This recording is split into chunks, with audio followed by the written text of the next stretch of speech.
गीता सत्संग में आप सभी का स्वागत। जहां हम भगवत गीता के 7वें अध्याय को एक बार पुनः दोहराने का प्रयास कर रहे हैं। हमारे सभी श्रोता हमारे साथ हैं और वो सभी अपने अपने विचार इन श्लोकों पर रख रहे हैं। कल बहुत ही बढ़िया तरीके से कुसुम जी ने और सुनीता जी ने, गुलशन जी ने, सभी ने अपने विचार रखे थे। आज हम श्लोक 10 से आगे बढ़ेंगे। सर को प्रणाम और निवेदन कि आज की गीता सत्संग की शुरुआत करें। ओम वसुदेव सुतं देवं कंसचाणूरमर्दनं देवकी परमानंदं कृष्ण वंदे जगद्गुरु। सभी को बहुत बहुत प्रणाम। हम गीता जी के 7वें अध्याय की रिवीजन कर रहे हैं और अभी तक हम पहले 10 श्लोकों को रिवाइज कर चुके हैं। आज बारी है उससे आगे बढ़ने की। 11, 12, 13 श्लोक नंबर गीतांजलि बहन करेंगे। गीतांजलि बहन से अनुरोध के आज के श्लोकों पर चर्चा शुरू करें। 10, 11, 12। हरिओम। धन्यवाद सर।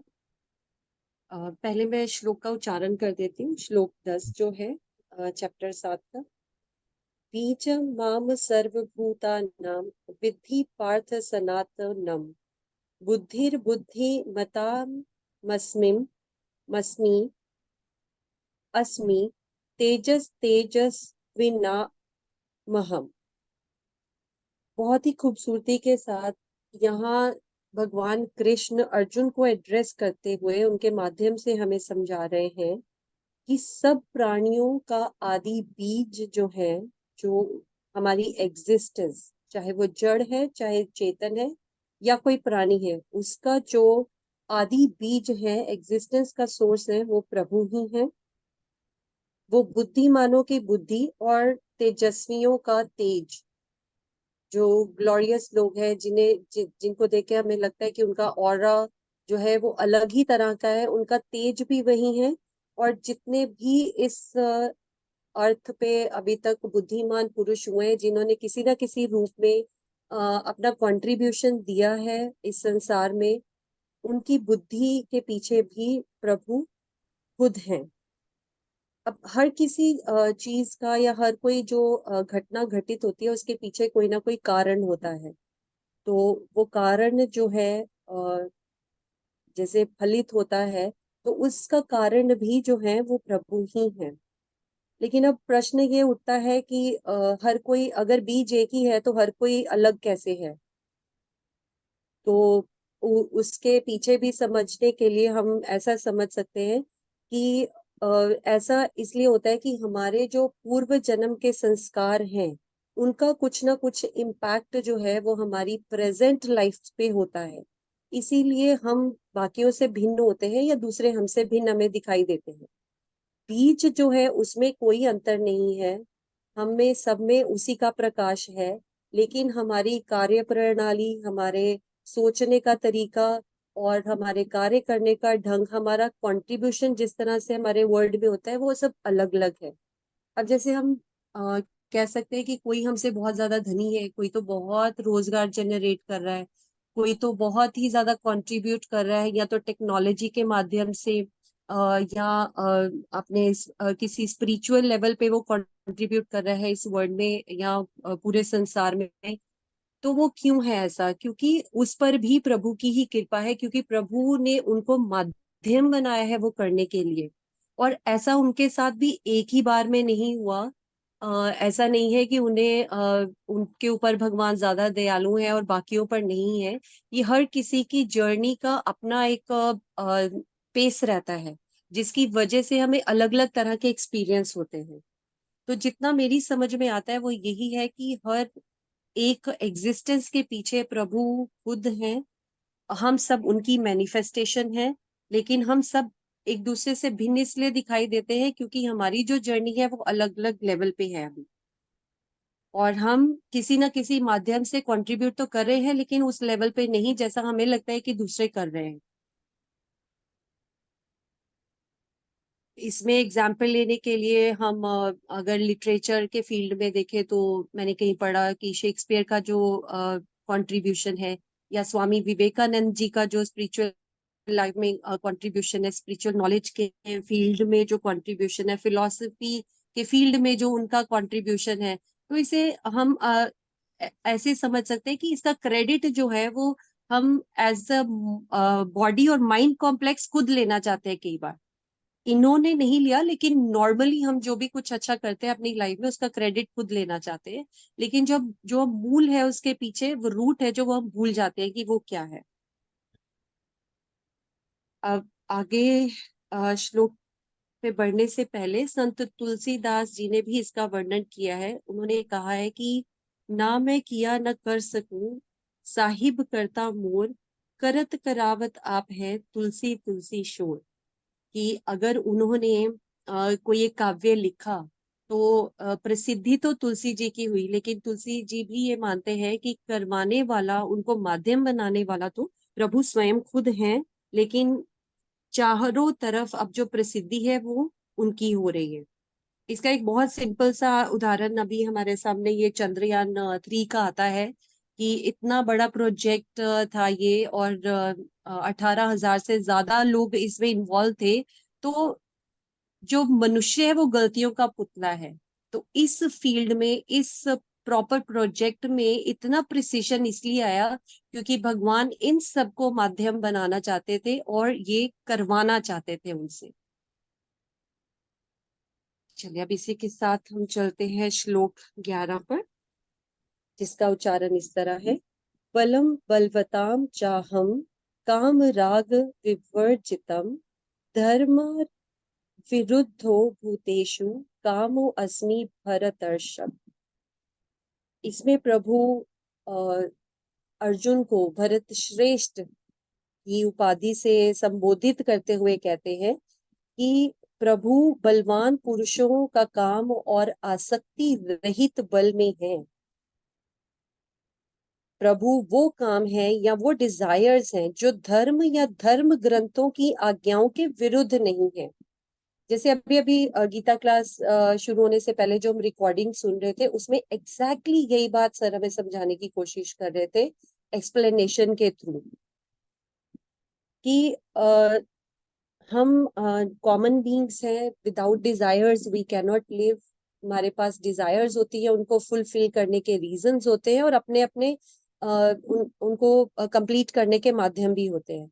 अगर तो वो इच्छा या डिजायर जो है वो कल्याण के लिए है, तो वो इच्छा जो है वो प्रभु की भी इच्छा होती है, और ऐसा हो ही नहीं सकता कि वो सक्सेसफुल ना हो।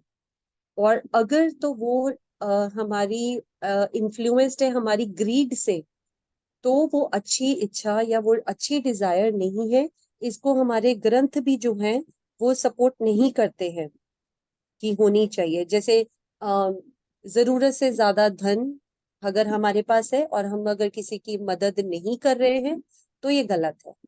तो कहीं ना कहीं हमें ये सीखना चाहिए और सीखना पड़ेगा कि उस पे अकेले सिर्फ उनका अधिकार नहीं है जिनके पास है, उनको किसी ना किसी रूप में जरूरतमंदों की हेल्प भी करनी चाहिए।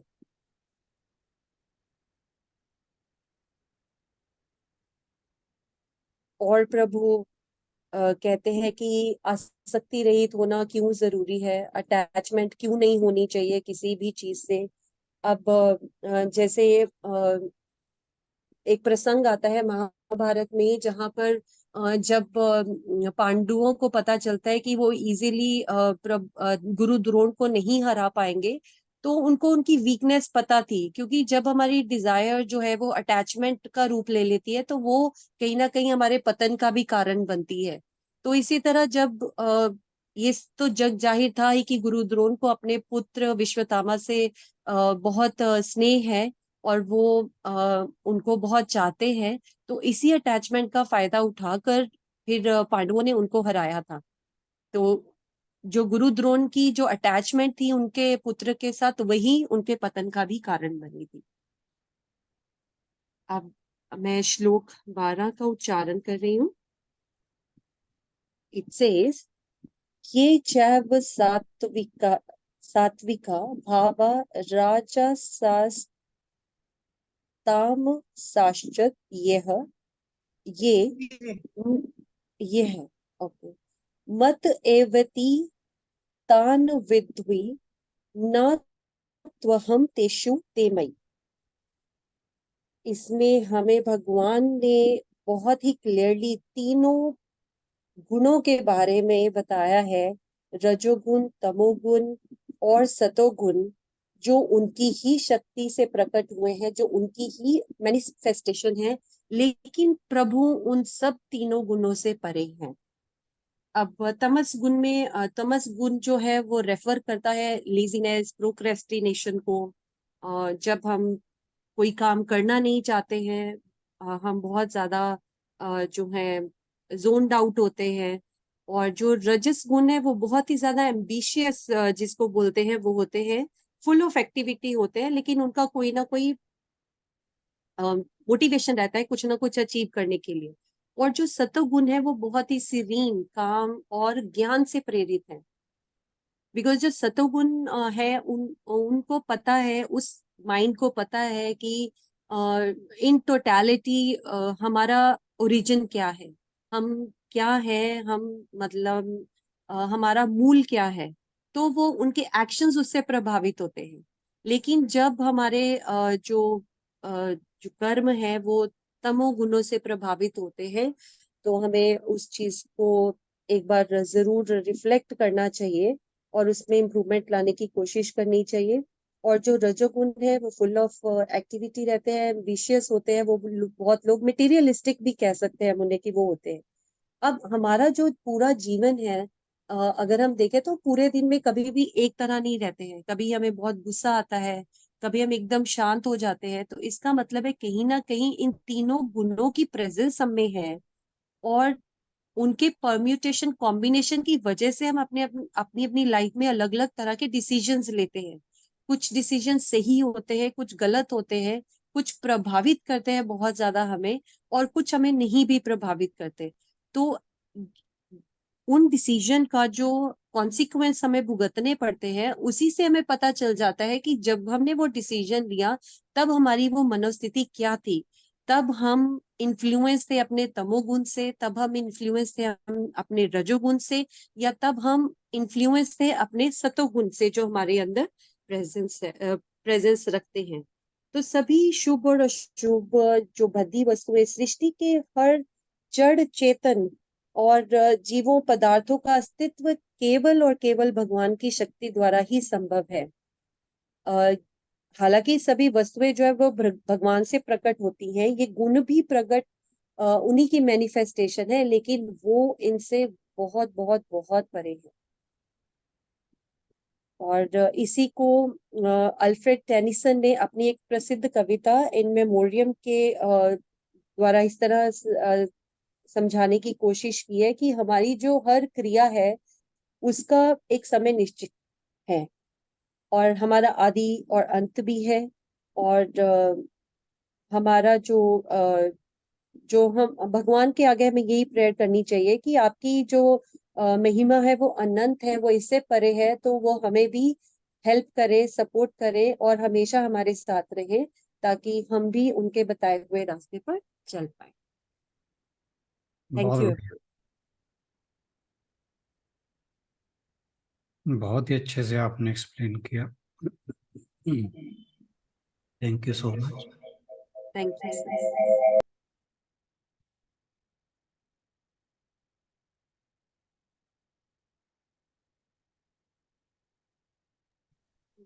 उच्चारण में थोड़ी गड़बड़ हुई थी सर, उसके लिए हाँ, अपॉलॉजीज। कोई नहीं नहीं, ये तो हम सब में कोई, हमारी संस्कृत जो है वो मदर टंग तो है नहीं, ना ही हमारे सेकंड लैंग्वेज है, थर्ड भी नहीं होगी, तो इट हार्डली मैटर्स।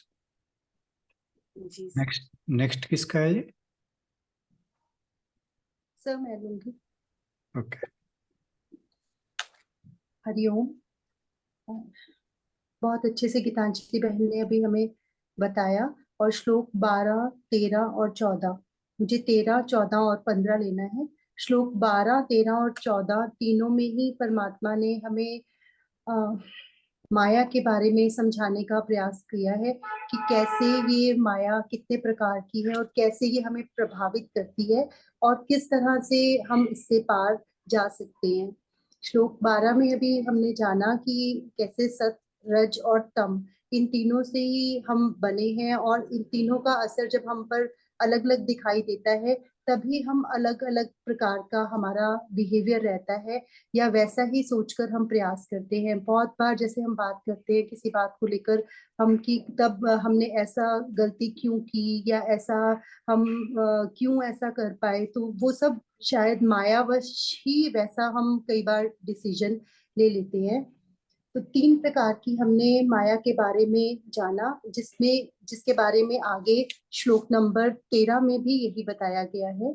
श्लोक 13 में उन्होंने बोला त्रिभिर गुणमयी भावै रेभि सर्वमिदं जगत मोहितम नाभिजानाति मामेभ्यः परमव्ययम्, कि मेरी 3 प्रकार की माया है। सात्विक गुण यानी ज्ञान और रजस गुण बताया जो हम क्रिया इत्यादि अभी पिछले श्लोक में भी बताया गीतांजलि बहन ने, और तमस गुण को लिया जड़त्व से लिया गया यानी कि जैसे हम क्रियाहीन हो जाना उसके बारे में सर ने हमें बताया था। और ये भी बताया कि ये तीनों गुण परमात्मा से ही हैं, लेकिन इस श्लोक में जो इम्पोर्टेंट बात ये है कि सभी लोग हम इन तीनों गुणों से प्रभावित हैं। इन तीनों ये तीनों ही गुण एक तरह से विकार बन जाते हैं हमारे लिए। और लेकिन समस्या ये कि हम इन तीनों गुणों में तो उलझे रहते हैं, लेकिन इन तीनों गुणों से परे जो परमात्मा है उनको हम जानने का प्रयास नहीं करते। जैसे कि जादूगर का सर ने वर्णन किया था कि एक जादूगर जब अपना जादू दिखाता है तो उसके हम जादू को देखकर भ्रमित हो जाते हैं, लेकिन यदि हम जादूगर पर अपना ध्यान लगा पाए कि वो किस तरह से जादू कर रहा है तो फिर वो चीजें, वो माया हमें प्रभावित नहीं करेगी। जैसे कि जब भगवान कृष्ण थे तो सभी उनके उस स्वरूप को समझने का सब प्रयास नहीं कर पाते थे, सबके लिए तो वो एक नन्हे बालक की तरह ही थे। लेकिन जो गोपियां थी या फिर जो ऋषि मुनि थे, जो लोग उनको वाकई ही, जैसे विदुर जी का सर ने बताया था, विदुर जी थे वो उन्हें जानते थे और उन्होंने ही उनके बारे में उनको सच्चे स्वरूप को, वो परमात्मा के वो जान पाए थे। और जब हम माया में जकड़े होते हैं तो अभी हम बहुत सारी चीजें हम इमेजिनेशन में लेके आते हैं, ऐसा हो जाएगा, ऐसा कर लेंगे, वो सब माया के प्रभाव से ही है। लेकिन माया से ऊपर जब हम ईश्वर पर अपना ध्यान लगाएंगे कि ईश्वर ही इन सब कार्यों को करने वाला है, तो शायद फिर हम उस समय फिर शांत होकर बैठ जाते हैं कि ये सब कुछ भी हमारे साथ भला बुरा जो भी हो रहा है या जो हम कर रहे हैं वो ईश्वर का ही प्रभाव है, उन्होंने ही ये 3 प्रकार की माया को रचा है।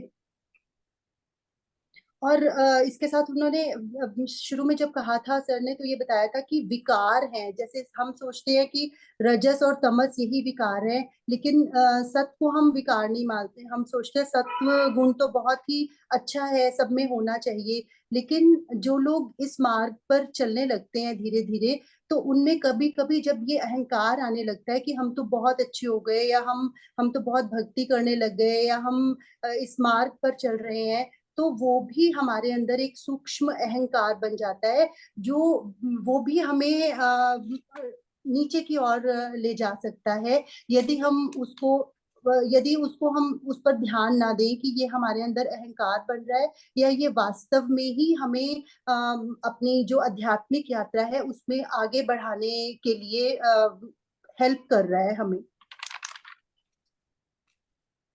श्लोक 2.7 में जहाँ जब अर्जुन ने अपना समर्पण किया था भगवान के आगे, तब भी उन्होंने यही बोला था कि मैं इस मोह, मतलब अर्जुन इतना ज्यादा ज्ञानी था, उसे सब कुछ पता था, उसके पश्चात भी उसने बोला कि मेरे पर इस मोह का इतना असर हो गया है कि मेरे को भले बुरे का, अच्छे उचित अनुचित का कुछ भी ज्ञान नहीं हो रहा। तो परमात्मा मैं आपके शरणागत हूँ और आप ही मुझे इससे पार ले जा सकते हो। और वही हमारे लिए की पॉइंट है कि जब भी हम ऐसे किसी भी परिस्थिति में अपने आप को फंसा पाते हैं जहां हमें ऐसे लगता है कि हम कुछ भी नहीं कर पा रहे हैं और या फिर अपने आप को असहाय पाते हैं, तो यदि हम परमात्मा के आगे समर्पण करेंगे तो अवश्य ही वो कोई ना कोई हमें ऐसा रास्ता दिखाएंगे जिससे कि चाहे वो किसी संत पुरुष से मिलना हो, चाहे वो किसी मैसेज, चाहे हम कहीं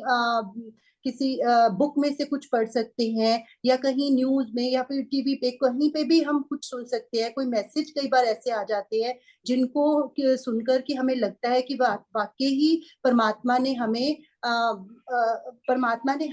हेल्प करने के लिए ही हमें हमारे आगे ऐसा कुछ लेकर आए हैं जो कि हमारे ही समस्या का समाधान है। तो इस क्वेश्चन में मेन यही था कि जो माया को ब्रह्मा विष्णु, इवन हम बहुत लोगों का, जैसे इंद्र जी ने हमने कहानी सर से सुनी थी कि इंद्र जी ने भी उनको चैलेंज किया था कृष्ण को, तो वो भी जब उस माया से पार नहीं जा पाए, तो हम लोगों के लिए तो उस माया से पार जाना केवल तभी संभव है यदि हम ईश्वर को अपने आप को समर्पण करें और अपना साथ अच्छा रखें, अच्छे सत्संग में जाएं। इन्हीं चीजों को अपनाकर हम इस माया से पार जाने का प्रयास कर सकते हैं। और विवेक ही एक ऐसी चीज है जो हमें उचित अनुचित में भेद करना सिखा सकती है। द्वैत से परे जाने के लिए हमें विवेक बुद्धि की तरफ जाना होगा और उसके लिए ही प्रयास करना होगा। इस श्लोक में हमने यही जाना और इसी के आगे कंटिन्यूशन में श्लोक नंबर 14 था हमारे पास, जिसमें हमने जाना दैवी वेशा गुणमयी मम माया दुरत्यया मामेव ये प्रपद्यन्ते माया मेताम तरन्ति ते। सर ने बताया था ये बहुत ही इम्पोर्टेंट श्लोक है और बहुत से लोग इसके ऊपर उन्होंने टिप्पणी की है। जैसे कई बड़ी पर्टिकुलर श्लोक हैं जो हमें हमेशा सब जगह मार्क करके रखने वाले श्लोक हैं जो बहुत काम आ सकते हैं हमें। और ये पिछले 2 श्लोकों के बारे में जब उन्होंने माया के बारे में बताया, उसी को आगे परमात्मा बताते हैं कि कैसे हम इस माया से पार जा सकते हैं। और इसमें सर ने ये बताया था हमें कि माया के दो पक्ष बताए थे, एक विद्या माया और एक अविद्या माया। विद्या माया हमें नीचे की, अविद्या माया हमें नीचे की ओर लेके जाती है और विद्या माया हमें ऊपर की ओर लेके जाती है। लेकिन ये विद्या माया और अविद्या माया ये ऐसे नहीं है कि अगर अविद्या है तो हमेशा हम अविद्या में ही रहेंगे।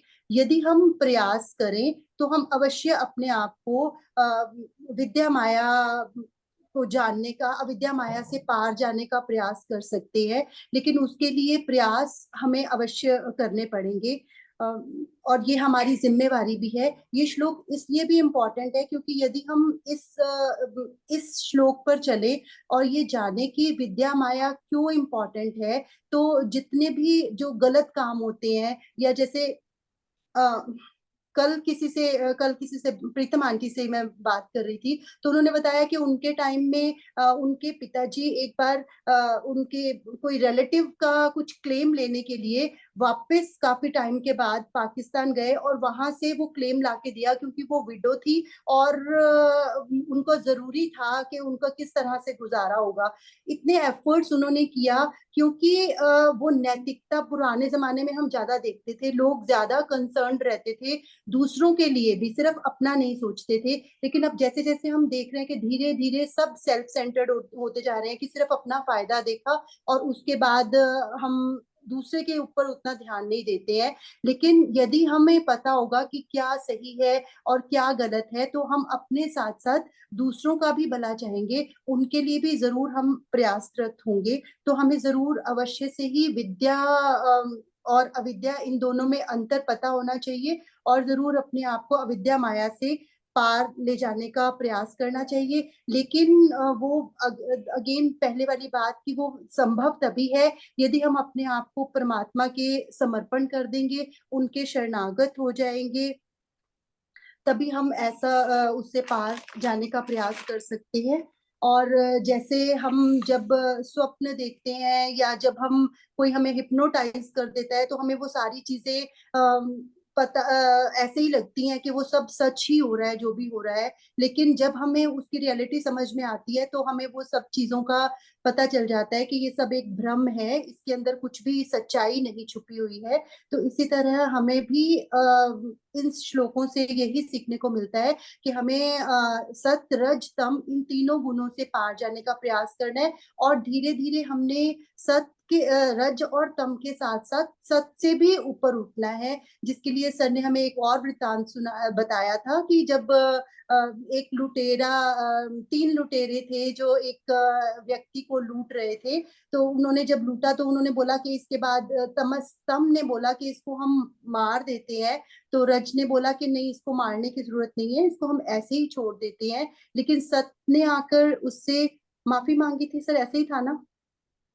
सत ने आकर उससे माफी मांगी और फिर वो उसको उसके घर तक भी छोड़कर आया। तो उस सत ने यही कहा कि मेरा उद्देश्य सिर्फ आपको आपके लक्ष्य तक पहुंचाने का है। तो ये तीनों जो गुण बने हैं ये हमारी हेल्प करने के लिए है, ताकि हम इनको अलग अलग जगह पर अलग अलग तरह से प्रयोग करके इन तीनों गुणों से एक बार धीरे धीरे ऊपर उठने का प्रयास करें। और जो वास्तविक रचयिता है इन तीनों गुण के, ईश्वर, उनको हम अच्छे से जान पाए। यही इन तीनों श्लोकों से, इन दोनों श्लोकों से हमने सीखा है। श्लोक नंबर 15 में हमने जाना, न माम दुष्कृतिनो मूढ़ा प्रपद्यन्ते नराधमाः मायया प्रहृत ज्ञाना आसुरम भावमाश्रितः। इसमें उन लोगों की, ये श्लोक उन तीनों से हटके हो गया। इसमें उन तीनों उन लोगों की बात की गई है जो लोग परमात्मा के वास्तविक स्वरूप को जान नहीं पाते। उन लोगों के बारे में इस श्लोक में बताया गया है। तो इसमें सर इस श्लोक के बारे में बहुत ज्यादा नहीं कहूंगी, क्योंकि मेन दोनों श्लोक में हमने काफी कुछ जो जान लिया वो हमारे लिए असली जानने योग्य बात है मेरे ख्याल से। इसमें जो कहा गया है कि जितने भी लोग कर्मी हैं या दुस्वभाव वाले हैं, इन्हें भगवान जी ने कहा मूढ़। वो कहते हैं कि वो मेरी शरण जो है वो ग्रहण नहीं कर पाते। और उसका कारण क्या है कि क्यों नहीं कर पाते? क्योंकि भगवान जी ने एक जगह कहा था कि मुझे तो पापी भी जान सकते हैं, पापी से जितना बड़े से बड़ा पापी भी मुझे जान सकता है। फिर यहां ये बात क्यों कही? ये कहा कि जो इस तरह के लोग हैं इनका ज्ञान जो मेरी प्रकृति है या माया है उसके द्वारा हर लिया गया है। अब पापी फिर कैसे भगवान को पहचान सकता है? वो तब है जब वो पाप छोड़ दे और ज्ञान का रास्ता अपना ले। लेकिन ये वो लोग हैं जो चले ही गलत रास्ते पे हुए हैं। तो ऐसे भगवान कह रहे हैं कि जो ऐसे नास्तिक स्वभाव वाले हैं जिन्होंने ये सोचा ही नहीं कि हम कभी भगवान के बारे में भी जानेंगे, या भगवान उनके लिए, जैसे नास्तिक का तो उसकी एग्जिस्टेंस ही नहीं है। और उसका कारण ये है कि जो पाप के रास्ते पे चल पड़े हैं उनका जो ज्ञान है वो माया के द्वारा हर लिया गया है। तो यानी जो उनकी सोचने समझने की शक्ति है, विवेक है, बुद्धि है, ये सारी चीजें माया के कारण उनसे हरी जा चुकी हैं। इसलिए वो इस तरफ सोचते ही नहीं है। इसमें ये समझाने की कोशिश की गई है। एक चीज और कि आपने 14वें में कहा था कि 3 प्रकार की माया, माया एक ही प्रकार की है। माया के 3 गुण हैं, परंतु माया एक ही है। और एक चीज और, कि आप बहुत तेज बोलते हो। जब भी कहीं बोलना हो ना, बहुत धीरे बोलना चाहिए, ये याद रखो हमेशा। तो उससे क्या होता है कि आपकी गलती होने के चांसेस बहुत कम हो जाते हैं। कभी भी इस चीज को नोट करना आप, कि आप बहुत तेज बोल लो या धीरे बोलो। तो तेज बोलने में आपसे बहुत गलतियां हो सकती हैं। धीरे जब आप बोलोगे, टिक के बोलो, ये भी नहीं कि भाई बहुत ही धीरे बोलना, पर टिक के बोलना। तो आप देखोगे कि आप एक अच्छा वक्ता हो जाते हो। एनी हाउ, ये कोई कमियां निकालने वाली बात नहीं थी, जस्ट आपको बताने के लिए था।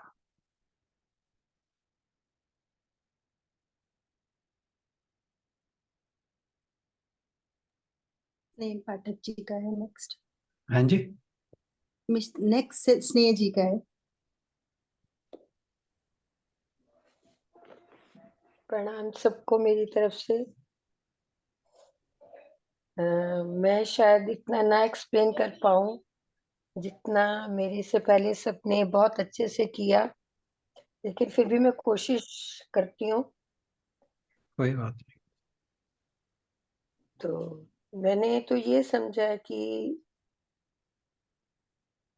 प्रभु की माया के बीच में से हमने अपने आप को कैसे, मतलब वो करना है। सबसे पहले मुझे ये जो प्रथम श्लोक है, कि माया के आवरण में हम ढके हुए परमात्मा को भूल जाते हैं संसार में, लेकिन सब मतलब किसी भी तरह से भगवान को पाना चाहते हैं, अपने दुखों से मुक्ति चाहते हैं, अपने आप को अपने कष्टों से उभारना चाहते हैं, तो वो परमात्मा को कभी ना कभी जरूर याद करते हैं।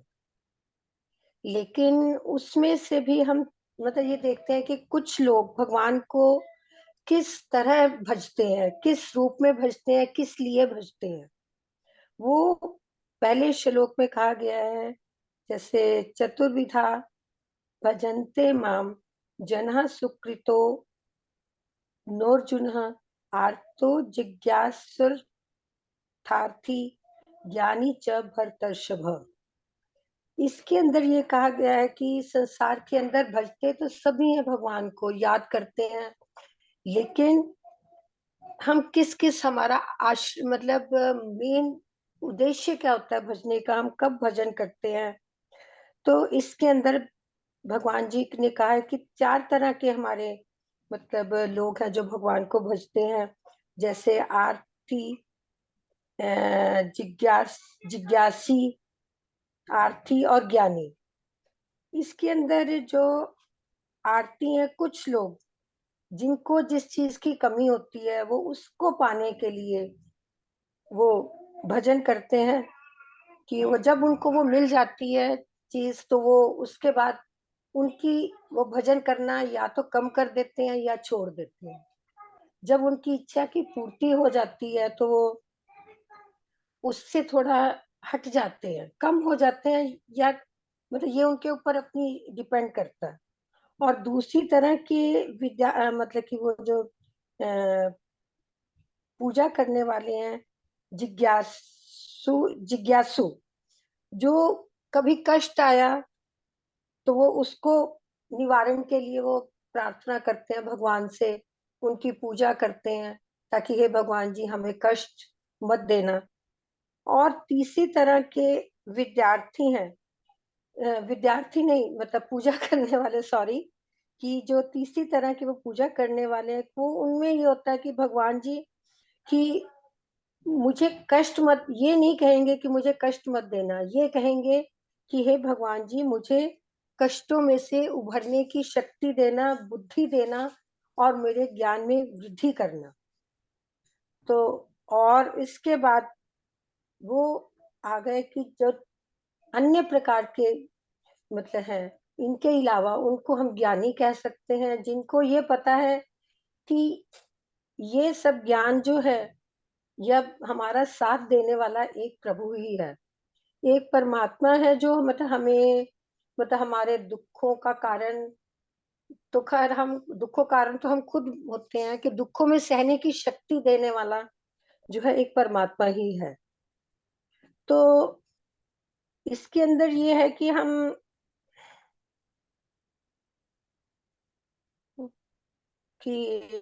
मतलब ये देखते हैं कि जब हमें पहले दूसरे 3 प्रकार के जो हैं, आर्थिक, जिज्ञासु, अर्थार्थी, इन तीनों के अंदर क्या है कि ये भगवान की जब कृपा हो जाती है तो हम अपने उसके ज्ञान को मतलब सीमित कर देते हैं। लेकिन जो ज्ञानी है वो कहते हैं कि हमें हमेशा ही प्रभु की शरण में रहना है, प्रभु जैसा करोगे वैसा ही अच्छा है। ये सब मतलब भगवान का ही दिया हुआ है, चाहे दुख है चाहे सुख है। तो वो भगवान को इस दुखों का कारण ना मानते हुए सिर्फ उनकी शरण में ही रहना चाहता है कि प्रभु जैसा तुम रखोगे मैं वैसा ही रहूंगा। और उसमें खुशी खुशी मतलब वो उनको सहने की भी कोशिश करता है। तो इस तरह से ये कि इस संसार के अंदर 4 तरह के ही मतलब भगवान को मानने वाले लोग हैं। तो इसके अंदर तो मुझे इतना ही समझ आया, बाकी ये जो है एग्जाम्पल्स वो तो खैर मैं नहीं मतलब मतलब कि समझती तो हूँ, लेकिन इस वक्त मुझे ध्यान में नहीं आती। लेकिन जब भी कभी मतलब कुछ मन में आता है, प्रॉब्लम होती है, तो मैं इन पे सोचने की जरूर कोशिश करती हूँ और करूंगी भी। और अगला जो आया है, तेषां ज्ञानी नित्य युक्तः एक भक्तिर विशिष्यते, प्रियो ही ज्ञानिनोत्यर्थ महम सच मम प्रिय।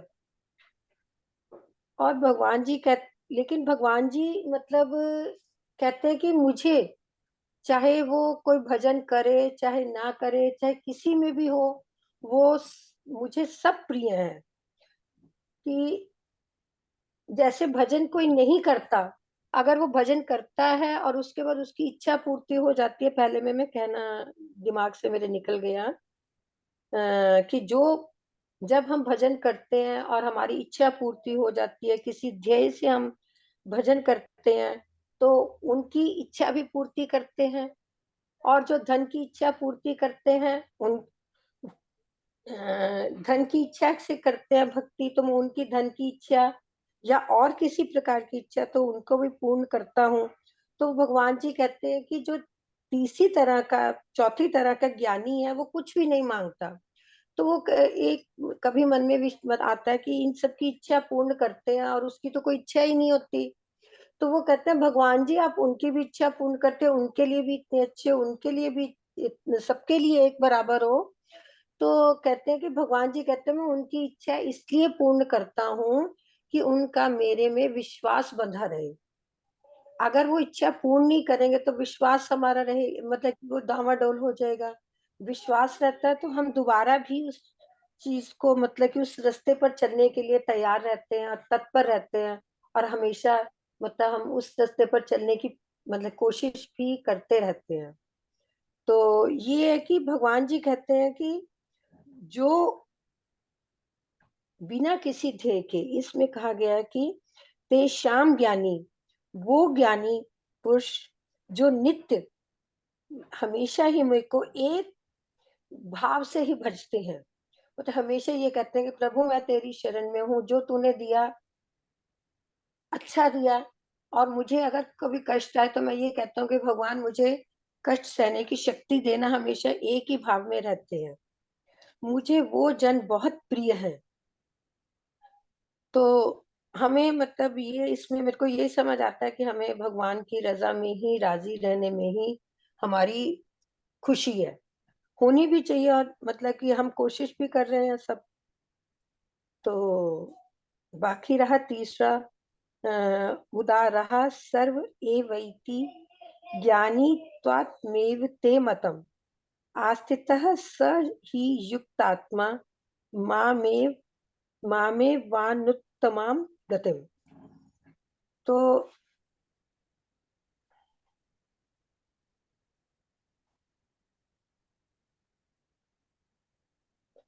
तो भगवान जी कहते हैं कि जो पहली श्रेणी के लोग हैं, जो 3 तरह के लोग हैं, उनको मैं प्रिय हूँ। वो मेरे से प्रेम करते हैं क्योंकि मैं उनकी इच्छा पूर्ति करता हूँ कि वो मुझसे प्रेम करते हैं। तो ये इस तरह के हो गए। लेकिन कहते हैं कि जो ज्ञानी पुरुष होते हैं, उनको मैं प्रेम करता हूँ, इसलिए मैं उनका साथ रखता हूँ। तो वो इसलिए कि जैसे दो, मतलब कि कहते हैं कि वन साइडेड जो, मतलब कि कुछ भी एफर्ट्स होती हैं, प्यार होता है, कुछ भी हो तो वो अधूरा रहता है। अगर दोनों तरफ से बराबर हो तो वो कहते हैं चरम सीमा पर जाता है, चाहे वो कुछ कुछ भी हो, प्रेम हो, द्वेष हो, तो या क्रोध हो, या प्यार हो, आस्था हो। तो इसके अंदर भगवान जी कहते हैं कि जो चौथे तरह के, मतलब कि वो है भक्त मेरे, जो ज्ञानी है, जो ये कहते हैं कि प्रभु तेरा है, मैं तेरे साथ ही हूँ हमेशा। तो ऐसे भक्तों को मैं प्रेम करता हूँ। तो मतलब चौथी श्रेणी के मतलब भक्त होते हैं, उनको भगवान प्यार करते हैं और उनको हमेशा अपना सानिध्य बनाए रखते हैं, उनके साथ रहते हैं, दुख में भी वो साथ रहते हैं। जो चौथी तरह के ज्ञानी है, वो सिर्फ ये कहते हैं कि भगवान तू कहीं भी ले जा, जो कुछ मर्जी कर ले, मैं तेरे साथ हूँ। मतलब कि मैं हमेशा तेरी शरण में रहूंगा, हमें मुझे तेरे पर पूरा विश्वास है। अच्छा कर बुरा कर, आई एम मतलब कॉन्फिडेंट कि तुम मुझे अपने दुखों, मतलब कि मुझे इन अपना सानिध्य हमेशा के लिए ही मेरे साथ रखोगे। और अपना दया का हाथ, हम भजन में भी यही मांगते हैं कि हे भगवान अपनी दया का हाथ मेरे सिर पर रखना और मुझे कुछ नहीं चाहिए। अगर हम रखते हैं तो शायद हम सुखी भी रहते हैं, खुश भी रहते हैं। तो जैसे मुझे सिर्फ एक ही इसका उदाहरण याद है कि जब वो कृष्ण जी शायद युद्ध में अर्जुन के साथ घूमने गए, तो एक झोपड़ी के अंदर गए, तो वहां पे एक कोई भक्तनी अपनी पूजा में लगी हुई थी। बाकी सब जगह वो था, लेकिन एक वो तलवार उन्होंने मतलब कि टांगी हुई थी।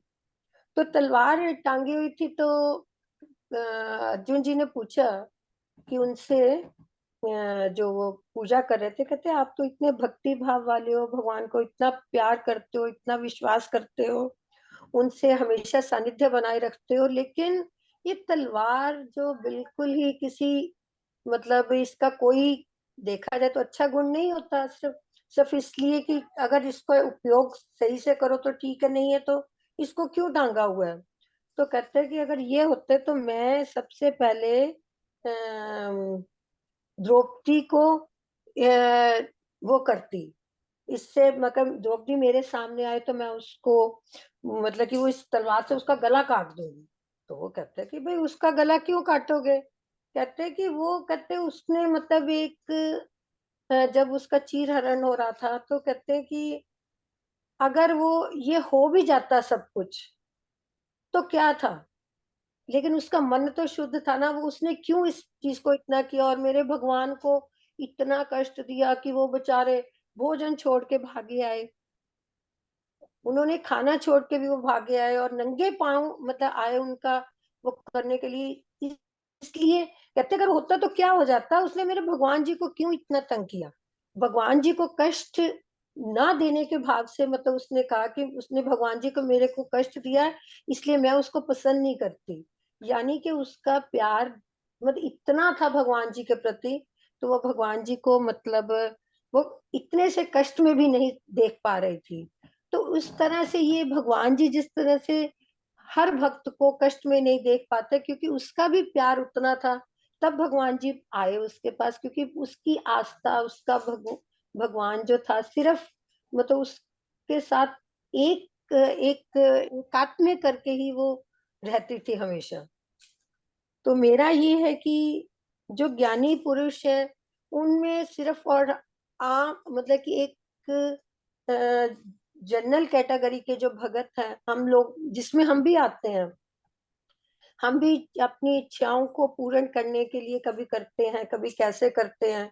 हम बहुत तरह से अपने आप को चेंज करते रहते हैं, कभी किसी भाव से भगवान को भजते हैं, कभी किसी भाव से भजते हैं, लेकिन अंत में तो यही चौथे श्लोक में यही कहा गया है कि हमें ज्ञानी की ज्ञानियों की ही तरह मतलब अपने आप को वो चलना मतलब कि बनाने की कोशिश करनी चाहिए कि जो परमात्मा तुम कर रहे हो वो ही मेरे लिए उचित है। जो दिया है तो मेरे को अगर कष्ट भी दिया है तो भगवान मुझे शक्ति दो, कोई बात नहीं, तुमने दे दिया तो तुम ही पार उतारोगे, तो ठीक है भगवान, जहां तुम चल रहे हो जहां ले जा रहे हो।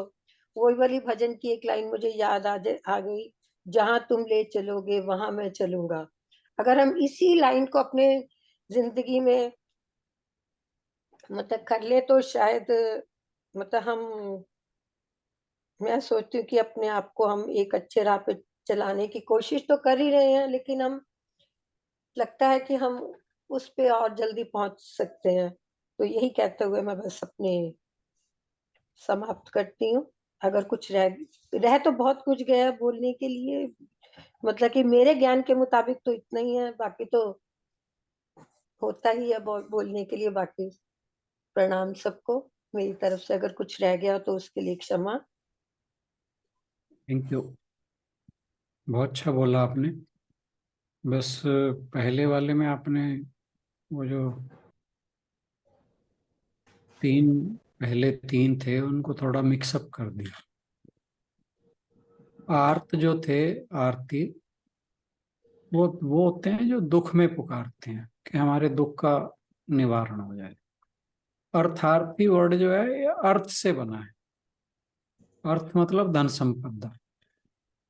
तो अर्थार्थी जो भगवान से भगवान की पूजा इसलिए करता है कि उसे धन संपत्ति मिल जाए।